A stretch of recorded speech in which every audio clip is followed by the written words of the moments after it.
E esse é o Varejo em Movimento, o podcast para ti que quer potencializar o teu negócio.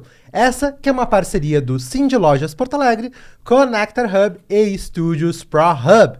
Eu sou o Victor Ventura e estou aqui ao lado dela, minha amiga e host, Ninive Girardi. Olá, Nina! Oiê, Victor! Olá, você que está nos ouvindo, nos assistindo na nossa plataforma de mídia. Mais um episódio do Varejo em Movimento no ar. E hoje é dia de conteúdo. A gente vai falar sobre um tema que é cada vez mais complexo no mundo contemporâneo.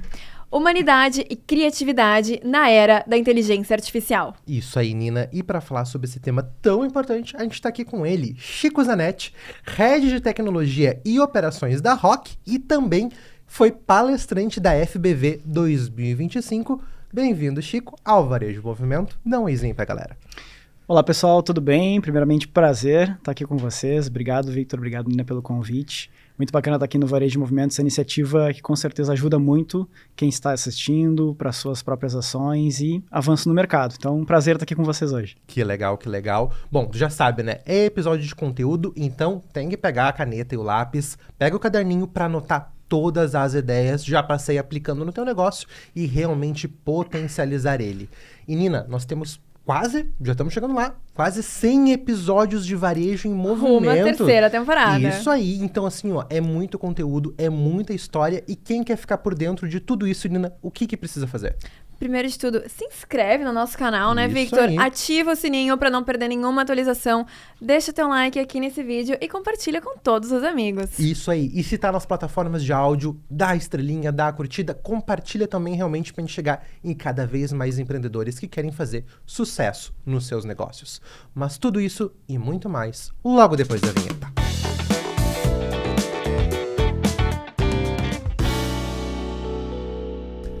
Bora lá, Chico, vamos começar o nosso papo. Primeiramente, a gente quer saber um pouquinho de ti, conta um pouquinho do teu background profissional, de onde é que tu veio. A gente sabe que tu passou por uma transição profissional recentemente. Comenta um pouco esse processo para nós. Legal. Então, eu venho de uma cidade chamada Rio Grande, ao sul do estado, né? Tenho aí 19 anos de carreira. Eu tenho uma formação que ela é muito híbrida, né? Então, começou na tecnologia, né? Uma formação em ciência da computação, ali aprendendo a desenvolver, isso lá antes dos anos 2000 ainda, mas eu não era aquele desenvolvedor que pulava a janela, né? Eu ia pelo caminho mais adequado ali, que as pessoas não tinham ali uma grande sacada, né? E aí eu percebi que eu não era muito da área das exatas, né? Ainda que meu pai quisesse que eu fizesse administração, eu estava ainda me descobrindo, e eu acabei fazendo graduação em design gráfico, né? Para potencializar muito o meu olhar muito mais criativo da coisa que eu já tinha naquela época, né? Fiz toda a minha faculdade de design gráfico na Universidade Federal de Pelotas, já voltando por digital, na época que digital era mato, né, em que as pessoas não utilizavam ainda digital como ferramenta, né, era ainda muito escasso, né, tive a oportunidade de ser um dos primeiros usuários de internet do Rio Grande do Sul, em 1994, então quebrei a minha primeira impressora, desculpa, mano, foi mal. 6 anos de idade, quebrei a primeira impressora. Então, eu nasci da era da computação, onde a minha mãe fechava lá o meu 386 para não brincar na internet quando era pequeno, né? E vai dormir, guri. Né? Então, comecei naquela época. Depois, fui migrando para a área de gestão. Eu venho de uma família de empreendedores, né? Fui migrando meu processo para gestão, então, para a parte de gestão de projetos, muito focado em o que o design pode ajudar hoje as empresas naquele movimento lá das agências, né? O que a gente poderia utilizar o design como projeto para modificar um pouco o movimento das agências. Né? E ali comecei a minha participação no mercado, né? Depois fiz pós em gestão estratégica em serviços, MBA e pós-MBA em gestão de projetos, e aqui estou. Trabalhei por um tempo numa empresa alemã, numa sede lá em Pelotas. Depois fiquei aproximadamente 10 anos na W3House, que é uma agência gaúcha, né? Depois fui vendido para o Grupo Stefanini. Recebi um convite para migrar, na época da pandemia, para uma produtora, na época a maior produtora do mundo, que é a Hogarth. Liderei um escritório do Brasil, atendendo o mundo inteiro, né? Em mais de 20 países, principalmente voltado para a parte de produção digital. E mais recentemente tive a oportunidade de ficar 3 anos aproximadamente na Stefanini, liderando uma venture chamada Gauch, toda a parte de operação aí para Brasil, Estados Unidos e Latam. Né? Uau, é um currículo aí, Nina. Um currículo super vasto. Obrigada, Chico, por compartilhar esse currículo com a gente de uma forma super divertida. Mas tu não comentou sobre essa mudança para rock, né? Então, exatamente. Acho que a mudança da rock, ela veio acompanhando a mudança de mercado, né? Eu sou uma pessoa que eu gosto sempre de estar muito atualizado sobre o que está acontecendo. Há 5 anos atrás comecei a estudar um pouco sobre indústria 4.0, indústria dos assets, entender um pouco do que estava acontecendo com o mercado e comecei a perceber que a minha carreira estava muito voltada para números, muito para dados, muito para negócio. E aí, no final do ano passado, um ser humano fantástico chamado Fábio Bernardi, muito conhecido hoje no mercado, me chamou para trocar uma ideia e aí a gente começou a ver que estava convergindo os dois universos, tanto da Rock, de avançar em tecnologia para potencializar a criatividade, quanto a minha ideia de voltar a trabalhar mais com criatividade, né? Mais com processo criativo, mais de conexão, muito mais... muito além dos números, né? Que valorizasse muito a parte humana, que é um dos diferenciais que eu vejo que eu tenho hoje de diálogo, de conversa, de não é tudo a qualquer custo. E a gente acha que isso é importante, né? Então a gente convergiu aí os dois... A fome e a vontade de comer, digamos assim, né? No sentido de potencializar aí o que a Rock está esperando no mercado. Chico, muito legal toda essa tua experiência, agora também trabalhando na Rock. Mas eu quero muito saber de ti, assim, principalmente como tua experiência de profissional, tua visão de mercado. Quais são essas grandes transformações que o marketing, principalmente pro varejo, né? Tá passando ou passou recentemente que realmente está modificando o jeito de fazer marketing, principalmente para os negócios do varejo? Perfeito. Tem uma pesquisa da McKinsey do ano passado que fala que o marketing está fazendo diferença nas vendas, de fato. A gente tem conseguido perceber isso agora. E a partir disso, a gente tem começado a ver que o marketing saiu daquela visão só do branding, só da publicidade, e tem sido um motor importante de negócios no mercado. Por conta disso, a gente tem percebido a atenção dos CEOs, do C-Level, de quem está comandando hoje as empresas no mercado, em dar uma atenção diretamente para o marketing. Então, o marketing hoje ele é quase como se fosse um Highlander, né? A pressão passa por ele o tempo inteiro. Seja a pressão de aumentar engajamento, aumentar, às vezes, até as métricas de vaidade, que elas, às vezes, são relevantes, né? Mas, claro que aumentar diretamente vendas, né? E a gente tem visto hoje, lógico, com o uso de dados, que a gente consegue medir tudo que é feito através do marketing, né? Então, essa é uma das transformações que está acontecendo só quando a gente olha para marketing em si, né? Ao mesmo tempo, quando a gente olha para o mercado, é importante entender o perfil das pessoas que estão hoje trabalhando com marketing, né? Existiu há muito tempo atrás aquele perfil de mais generalista, né? Onde as pessoas faziam de tudo o tempo inteiro, né? Eu acho que o mercado digital potencializou muito isso, né? Aquilo quando tudo era mato, a gente chegou, começou a trabalhar, e aí naquele momento a gente tinha um movimento mais da internet surgindo, né? Na época de 93, 94, internet surgindo. Então as pessoas estavam muito descobrindo o que estava acontecendo. Aquele movimento dos mais antigos, assim como eu, vão lembrar do movimento de navegar, né? Onde a gente começa a ter aí surgimento de Google, onde a gente começa a empoderar as pessoas para terem mais informação, né? As coisas começam a ser mais mensuráveis. Sai daquele modelo mais Mad Men, né? De você apresenta uma campanha, né? Onde as palavras, né? As keywords que modificam o negócio não são mais lá a criatividade, a sacada, mas muito mais o ROI, muito mais o resultado. A gente começa a ver esse movimento. Depois vai para o movimento mais dos especialistas, nos anos 2000, onde surge lá os youtubers, os influencers, né? E hoje a gente está no movimento que é a junção das duas coisas, que é o tal do nexialismo, né? Então, o Walter Longo, né, que é um publicitário famoso, para quem não conhece, ou quem lembra dele, né? Foi parceiro do Roberto Justus aí no Aprendiz, né? E o Walter Longo traz muito esse conceito do nexialismo, que é o que está acontecendo agora, onde os profissionais e pessoas precisam entender o que eu preciso resolver agora. E aquele conhecimento que eu preciso, eu vou adquirir para resolver algo de agora, né? Então, a gente vê muito isso no mercado, as pessoas trabalhando e tendo cada vez mais esse perfil, né? De ter uma visão do contexto, do entendimento de que negócio eu estou trabalhando para fazer marketing, e a partir disso eu vou atrás das informações necessárias para chegar ao resultado que as marcas esperam. Então, acho que é importante ter um pouco dessa visão, que o marketing está se transformando em relação ao negócio em si, e as pessoas também estão se transformando. Nossa, transformações importantíssimas, que né? panorama, né, Victor? Muito Todo um importante, contexto histórico muito envolvido. importante. E, de fato, a gente sabe que a chegada de uma nova tecnologia, né, Chico, muda totalmente não só os negócios, mas também o nosso comportamento. E agora, isso que tu trouxe, né, dessa junção de resultado e criatividade, nos trata exatamente para o contexto em que a gente está de inteligência artificial. Isso aí. A gente vem falando muito sobre isso aqui no Varejo em Movimento, sempre trazendo como Vários que episódios. Exato, vários episódios. Procura aí na nossa lista de E a gente fala muito, né, sobre como investir, como começar. E a gente esquece muitas vezes de olhar para humanização, que também é um ponto importante. E na tua palestra da FBV e também em toda a tua produção, a gente deu uma olhada no teu LinkedIn, a gente fez o trabalho de casa aqui, a gente vê que tu traz um alerta um pouco na direção contrária, né? Então, traz um pouco esse panorama para nós, desse momento de inteligência artificial e como resgatar, como não perder a criatividade. Perfeito.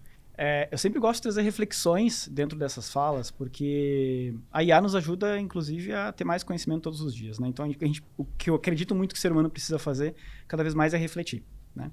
E uma das reflexões que eu gosto de trazer é que hoje a gente está num momento do mundo, né, da sociedade, em que a gente consegue ver claramente o mundo de convergência e divergência de maneira simultânea. Algo nunca visto antes. Vou dar um exemplo, tá? Quando a gente é da época da Revolução Industrial, onde tem lá as primeiras esteiras de produção, a gente começou a ter um movimento de convergência, ou seja, as pessoas começavam a produzir mais, produzir em escala, taylorismo e assim por diante, as coisas andavam muito nessa linha.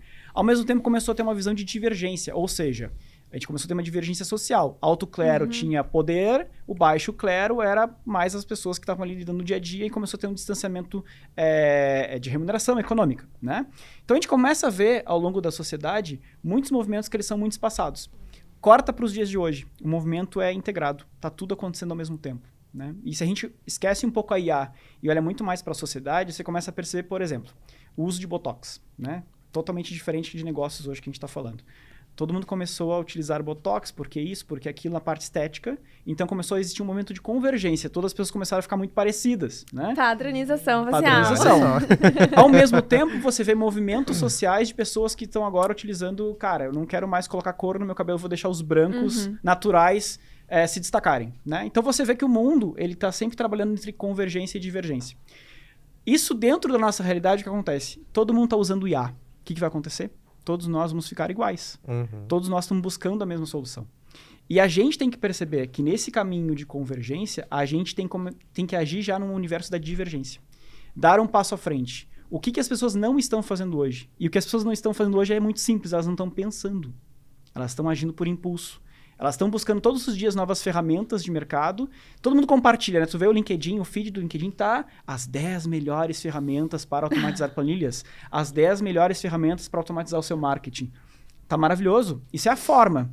Mas para que eu estou usando isso hoje? Acho que essa é a grande reflexão que o ser humano precisa ter hoje. Muito, muito interessante, porque é uma reflexão de fato, né, Nina? A gente tá numa roda, basicamente, tão acelerada de botar a IA nos nossos negócios que a gente não tá pensando o porquê de forma crítica. E, né, Nina, acho que nesse elemento tem uma questão muito importante, que é essas questões dos sentimentos humanos. Sim, ser genuíno, empático, principalmente quando a gente fala de NRF, FBV, que trouxeram tanto a personalização. Eu tratar o cliente como mais do que um número. Exato. Como é que o próprio empreendedor, que daqui a pouquinho está te ouvindo falar, pensa, poxa, eu estou começando a aplicar uma IA, estou começando a automatizar uma parte do meu processo de venda. Como é que eu equilibro isso entre eu automatizar para ganhar tempo e daqui a pouquinho fechar um negócio mais rápido, mas sem perder essa humanidade? Esse olhar, né, por mais que seja no ambiente digital. É tudo parte da cultura, né? Acho que um dos movimentos mais difíceis da gente ter nas empresas hoje é uma transformação cultural. E a gente vê que tudo acaba sendo reflexo do próprio empreendedor, da própria cultura que ele colocou, das pessoas que estão lá já há muito tempo, né? E aí tem aquela métrica, né? Não, sempre fizemos desse jeito, nunca nos demos mal, né? E as coisas têm funcionado. E aí você começa a criar barreiras, né? Então, acho que tem um olhar do empreendedor sempre a olhar o movimento cultural que a empresa está passando. Pensando sempre em ações de pequeno, médio e longo prazo. Esses dias eu estava vendo uma teoria que fala que o tempo do empreendedor ele tem que estar sempre focado em 70% no que está acontecendo agora, 20% naquilo que vai acontecer o ano que vem e 10% no que vai acontecer daqui a 10 anos. Daqui a 3 anos, né? Justamente para você ter uma visão de como é que eu preciso resolver agora, porque o meu DRE lá, a minha folha de pagamento precisa ser paga, eu preciso gerar lucro na empresa e eu agora, né? Ao mesmo tempo, eu preciso ter um entendimento, tá? Aqui no próximo ano, quais são as ações que vão me diferenciar da minha concorrência? E nos próximos 3 anos, como é que o meu negócio vai sobreviver? Porque é assim que hoje as coisas estão acontecendo, né? Se você não tiver esse tipo de abordagem, com certeza você vai ficar fadado ao fracasso. Então, resumidamente, são 3 pontos, né? Primeiro, eu já falei aqui, né, sobre essa questão de gestão do tempo do empreendedor, né? Dele ter ações aí de 70, 20, 10, que ele considere essas ações de pequeno, médio e longo prazo. O segundo é criar um movimento cultural na empresa em que as pessoas se sintam valorizadas, né? E aí tem o salário, logicamente, das pessoas, tem o salário emocional, tem a visão de carreira, onde as pessoas se sintam parte deste processo. A pior coisa que tem, muitas vezes, numa empresa é você ter 2 tipos de empresas. A empresa em que, aquela empresa que os colaboradores acham de como que ela é, e a visão do empreendedor, que é uma empresa completamente diferente. Aí você tem a rádio corredor falando uma coisa, o empreendedor falando uma outra, né? E isso é a pior coisa que pode ter, porque você não tem sinergia de trabalho. E o terceiro ponto, para mim, eu acho que é um dos mais importantes, é você ter direção para o seu negócio. Muitas vezes você fecha um negócio porque você precisa aumentar a sua receita, mas não necessariamente aquilo está alinhado com o seu planejamento estratégico, com aquilo que você quer se diferenciar no mercado. Então, para mim, é a junção desses e talvez outros pontos aqui para fazer o empreendedor ter sucesso nessa visão. São pontos para o empreendedor se contextualizar do seu próprio negócio. E agora é a hora que você volta um pouquinho no episódio, pega o lápis, pega o bloquinho e anota essas dicas. Isso aí, pra ficar Mas de olho. esse ponto que vocês trouxeram é super importante, até nos alguns episódios passados nós tivemos aqui a Mariana da Rosa, da Palco, que também estava lá na FBV, adoramos Isso receber aí. nossos palestrantes aqui. E ela trouxe um case, né, Victor, de uma cliente dela que estava investindo num processo de automação do atendimento. Isso aí. E descobriu, através de pesquisa, que o atendimento humanizado era o que os clientes mais valorizavam. Então, elas passaram ali a automatizar para dentro e manter aquele atendimento mais humanizado possível. Então, quando a gente está pensando nisso, né, nessa disputa entre humanização, automatização, como que a gente pode também capacitar as equipes de marketing para manter essa humanidade, para manter a sua criatividade, para estimular o repertório? O Chico trouxe para nós antes, né, que o melhor que a IA pode oferecer é o conhecimento, né? Então, como que ela também pode capacitar? Perfeito. Essa pergunta é ótima e eu acho que a resposta é muito simples, é sensibilidade, né? A gente vê hoje que a gente tem ferramenta para tudo, mas a gente não está desenvolvendo essa humanidade, muitas vezes, ou esse senso de escuta, né? Essa escutativa que os psicólogos falam tanto, né? Então, o que acontece? Hoje a gente tem IA tomando conta do mercado, mas muitas vezes a pessoa, quando ela vai fazer uma compra numa loja, seria muito simples dela ter... Eu vi essa solução no mercado muito genial, assim. Era um cesto vermelho que indicava se você gostaria de fazer compra sozinho. E um cesto azul se você gostaria de ter suporte durante a sua compra. Não tem nada de tecnologia envolvido aqui. Tem só escuta, tem só você perceber a necessidade do usuário, né? Desde que o mundo é mundo, existe isso, né? Então, quando você pega lá da época dos feudos, né? As pessoas faziam um escambo. Não tinha planilha de rate, não tinha modelos de venda. Era a essência. Eu tinha algo que eu tinha sobrando, muitas vezes eu podia trocar com algo que eu estava faltando. Então, você tinha o escambo naquela época. Ninguém falava sobre moeda ainda, né? Ou seja, existiam dores naquele momento. E essas mesmas dores, elas vão acontecer hoje, amanhã, ou depois da IA generativa, ou com a próxima IA, ou o que for acontecer. Então, é muito de você ouvir, estar muito atento, e não é só o empreendedor. São todos os colaboradores entendendo qual que é a dor daquele consumidor. Aí, a partir disso, você vai fazer um processo de cocriação, de colocar IA, ou o que seja necessário, para chegar mais próximo da dor daquele usuário. Logicamente, o consumidor, com certeza você vai conseguir fazer melhores vendas, inclusive. Chico, uma coisa que a gente acaba falando muito nesse sentido, e até tu comentaste antes, né, que é a importância de dados no varejo, como trabalhar isso, e são coisas que tu consegue somente através de dados, né? Fazer toda essa construção, ou até mesmo para aplicar a IA de uma forma mais inteligente. Mas até muitas vezes o próprio processo de eu pegar os dados do cliente é algo frio, é algo que ele, poxa, mais um trabalho que eu vou ter que fazer de dar aqui uma notinha para encher tal coisa. É nesse sentido de tentar humanizar, de tentar trazer algo que não seja só invasivo, de eu tô querendo algo de ti. Tem jeitos que o empreendedor pode fazer de conseguir captar esses dados, mas de forma humanizada também? Sem dúvida, é tudo contexto, né? Então, você pode colocar a máquina para captar dados de maneira rápida e fácil, e aí você acaba mais espantando as pessoas, porque você está saindo de uma loja e a pessoa diz, mas não quer ganhar um bombonzinho? Mas para isso você tem que me dar o nome, telefone, nome da mãe, nome do cachorro, né? Então, isso vem muito de contexto. Aí tem muito uma inteligência do empreendedor em como que ele faz aquilo de maneira que ele não faça um processo de pausa na jornada, né? Acho que esse é o grande ponto. Que você perceber que... É tudo sobre valor, né? O valor gerado versus o valor percebido, né? Então, se aquele consumidor perceber que se ele estiver ganhando algo factível naquele momento, com certeza fica muito mais fácil o processo dele poder ceder muitos daquele dado. E lógico, né, isso tem que se adaptar a cada tipo de negócio, né? Você pega, por exemplo, uma Magazine, né, que vende roupas, por exemplo, né? Uma coisa é você chegar para a pessoa oferecer o cartão da loja, né? É um processo que muitas vezes pode soar invasivo, que a pessoa vai perder tempo e assim por diante. Agora, se você nas suas redes sociais publicar um conteúdo em que a pessoa percebe que, opa, essa Magazine está falando sobre moda, eu quero estar mais interessado nos conteúdos que vão, de fato, me atender. Então, fazer um cadastro, porque daqui a pouco eu vou saber dos novos lançamentos atrelados àquele conteúdo que a gente teve nas redes sociais daquela loja e assim por diante. Então, você precisa entender, em cada um dos mercados, qual que é a maneira como você vai gerar valor no outro lado, né? Que não é por um cadastro, mas sim pelo valor percebido que a pessoa tem. De novo, Nina, pra voltar um pouquinho no vídeo. Exatamente. Pegar a caneta e anotar. Ideia essencial. Dicas essenciais aqui hoje no Varejo de Movimento. Dia de conteúdo é sempre assim, Isso aí, né, é Victor? sempre bom. E, Chico, a gente falou um pouquinho antes sobre padronização e eu quero voltar nesse assunto porque é um assunto que rende muito pano pra manga, né? Tu comentou da patronização facial, que é um movimento que a gente viu muito forte na estética, mas as próprias redes sociais condicionam essa padronização, né? A gente tem, hoje, com o TikTok, o Instagram também se modificou muito em função disso, um foco total em conteúdos virais. Então, os conteúdos também vão ficando massificados, as pessoas vão entrando nas trends para atingir o maior alcance, para poder ter visibilidade na plataforma. Os textos no LinkedIn, a gente muito vem falando sobre isso, né? Como eles estão ficando todos parecidos por conta da IA. Então, esse processo de fugir da padronização, ele não é tão simples, né? Como que o empresário pode realmente fugir, remar contra a maré e buscar mais criatividade dentro de casa? Boa. É muito louco isso, né? Porque a gente acabou de falar agora há pouco sobre divergência, né? Então, o empresário começar a olhar para esse universo da divergência, né? Na contramão, muitas vezes, do que a maioria está fazendo, né? E as redes sociais, de fato, né? A gente está na era da massificação e da saturação do tempo da rede social, né? O que está acontecendo? As redes sociais, elas estão cheias de conteúdo e vazio de propósito, né?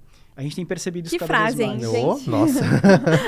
Mas, de fato, é o que tem acontecido, porque a gente está muito correndo a favor do sucesso, a favor do like, a favor do que gera mais engajamento, né? Mas para quê? Né? Acho que tem uma pergunta em relação a isso, porque ao mesmo tempo você pega as novas gerações. Eu tenho uma filha de 7 anos, né? E a Isabela, ela para mim é uma escola em casa, né? Porque a maneira como ela lida com o porta-retrato hoje não é enxergando uma imagem, é tentando passar para ver qual é a próxima foto no porta-retrato, né? Então você vê que o comportamento hoje das pessoas já está muito diferente. E ao mesmo tempo você está num movimento do burnout. Está todo mundo querendo sair das empresas, todo mundo com ressaca de informação. Então a gente tem que conectar tudo isso e perceber que no fim a gente tem que ter propósito de marca, né? Fazer um trabalho grande e profundo sobre isso, né? O que essa marca quer deixar para os meus colaboradores, né? Para os meus consumidores, né? Eu vi recentemente uma palestra do antigo diretor de marketing do McDonald's, né? E a pergunta dele era muito simples. Se a sua empresa não existir mais amanhã, o que o mercado vai sentir falta? Se o mercado sentir falta de alguma coisa, é porque a sua empresa tinha um propósito muito relevante. Não vendia só pela venda mesmo, né?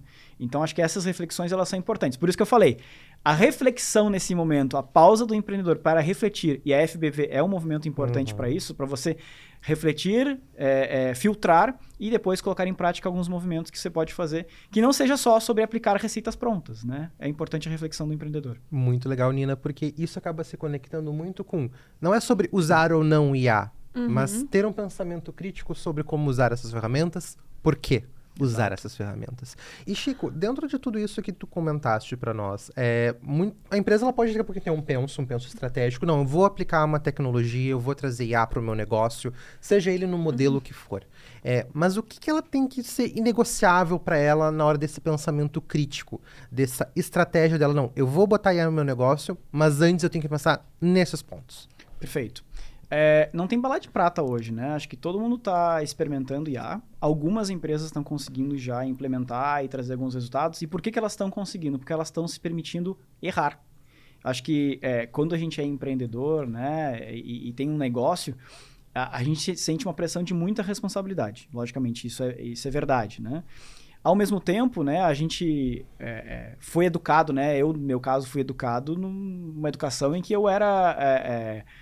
impulsionado sempre todos os dias a tirar notas altas na escola. Era pelo menos 9, né?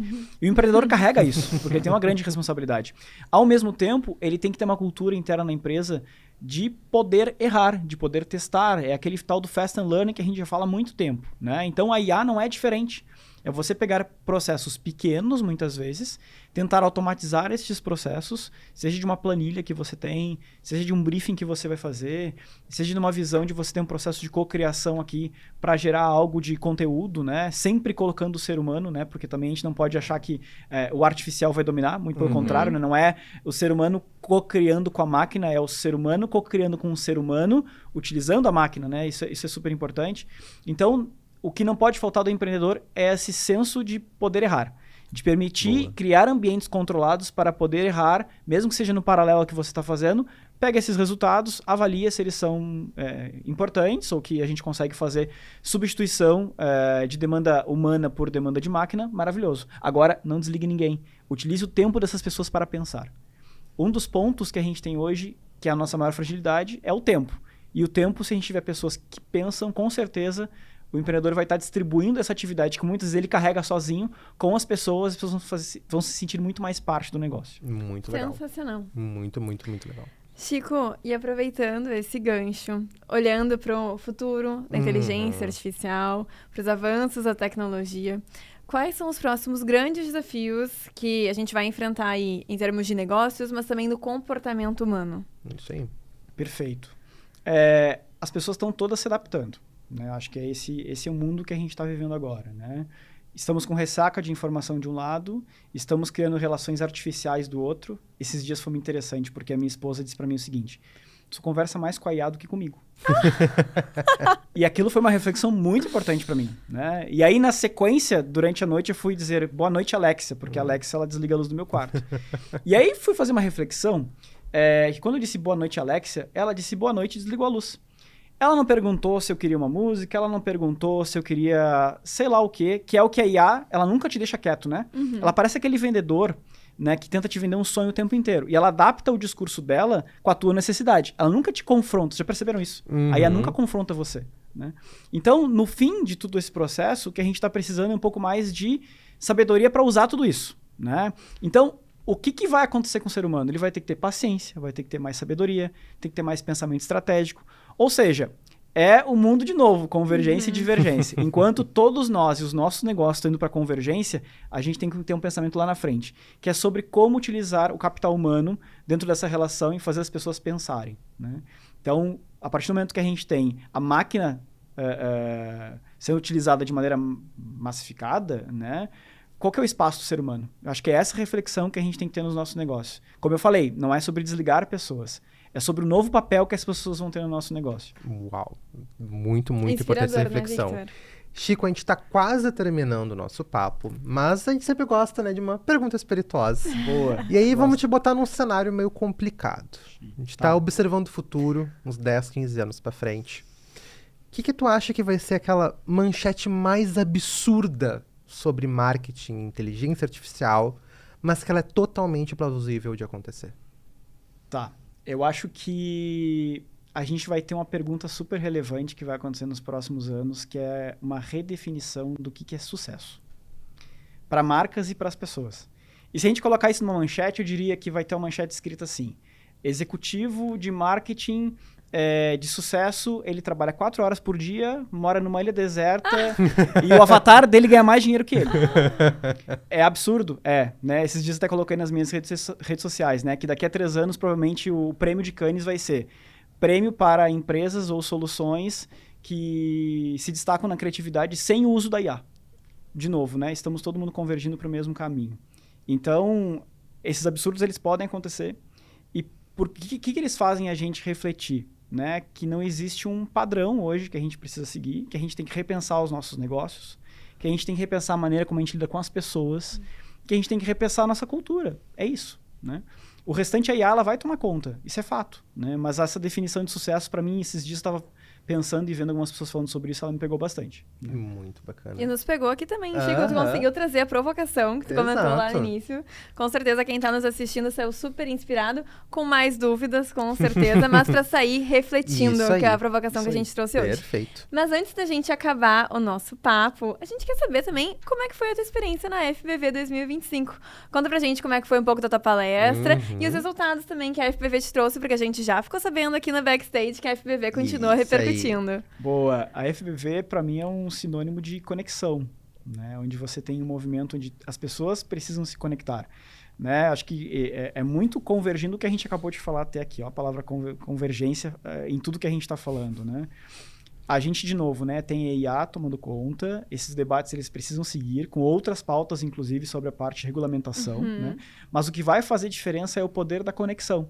E você tem ambientes como a FBV, onde as pessoas podem se conectar, trocar informação, pegar conhecimentos, parte de conhecimento, gerar mais conhecimento a partir de oportunidades que elas identificam, ele é muito ímpar, né? E a gente estava conversando agora há pouco, né? Que surgiu a oportunidade agora de dar uma palestra numa cidade que fica no interior do Mato Grosso, que eu não sabia que é a 10ª cidade mais rica do Brasil. Uau. Então, se não fosse FBV, talvez não tivesse essa oportunidade de conhecer essa cidade, que deve acontecer em breve. Então, você começa a fazer um movimento de todo mundo estar cada vez mais conectado. E é isso que a gente precisa discutir. É isso que a gente precisa promover. Né? Se, por um lado, a gente está usando a IA, o ChatGPT e o Midjourney e outras ferramentas, né? Poxa, gente, vamos usar a capacidade humana de se conectar talvez na mesma ou com maior proporção, porque é isso que vai fazer a gente seguir no prumo, no sentido de o ser humano é o rei. A IA, ela é copiloto. Só que para isso acontecer, a gente tem que se colocar nessa posição.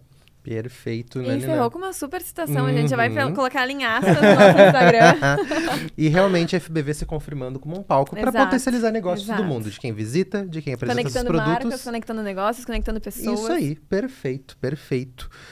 Chico, antes de realmente terminar aqui nosso programa, por favor, como é que o pessoal que te ouviu ficou mais interessado no teu trabalho? Como é que te encontram?